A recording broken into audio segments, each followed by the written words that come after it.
14 sa 18 runners matrayumpong natapos ang 100-mile ultra-marathon race na ginibo sa Camarines Sur sa laog nin 22 hasta 41 oras. Ang sa indang istorya aramunta kay Jessica Calinog.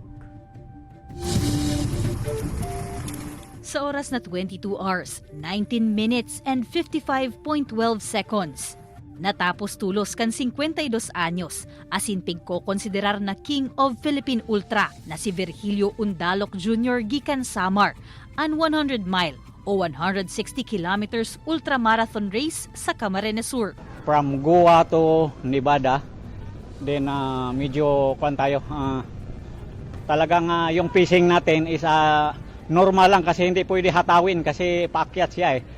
Halis sa banwaan kan Gainza, pigbagtas kan 18 elite runners ang 13 banwaan sa Camarines Sur hasta makabalik liwat sa Gainza. Tuluan DNF o did not finish, saroan did not start. Alagad ang 14 iba, matrayumpong natapos ang 160 kilometers. Last runner si Tolitz Calmada na nagdalaga nin labi 41 oras. Grabe, mapanakit siya yung 160, grabe. One thing na naging problem ko yung balat ko sa singit.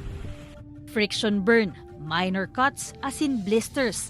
Iyo iyan ang pira sa mga nagin angat sa runners. Alagad sa ibong kaini, nagin matrayumpo ang longest road race sa Camarines Sur.